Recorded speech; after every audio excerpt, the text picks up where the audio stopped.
बिस्मिल्लाहिर्रहमानिर्रहीम। अस्सलाम वालेकुम वरहमतुल्लाहि वबरकातुहू। मुअज़्ज़ज़ सब्सक्राइबर्स, ये मेरी पहली वीडियो है इस चैनल पे। तो मैंने आपसे वादा किया था पोस्ट में, कम्युनिटी पोस्ट में, कि आपको अमराज़ मैदा के बारे में आसान नुस्खे बताऊंगा।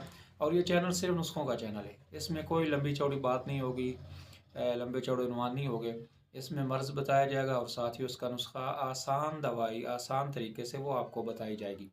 तो आपने इस चैनल को सब्सक्राइब करना है, दोस्तों को दावत देना है, और हमारे बताए गए नुस्खों से अगर आपको फ़ायदा हो तो हमें दुआओं में याद रखना है।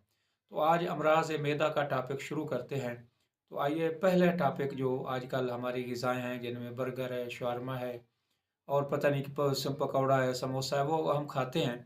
तो मैदा में तेज़ाबियत जो है वो हद से ज़्यादा हो जाती है, और जिस्म में किसी चीज़ का हद से ज़्यादा हो जाना यही बीमारी का नाम है। चाहे कोई चीज़ कम हो या ज़्यादा हो, यही बीमारी का नाम है।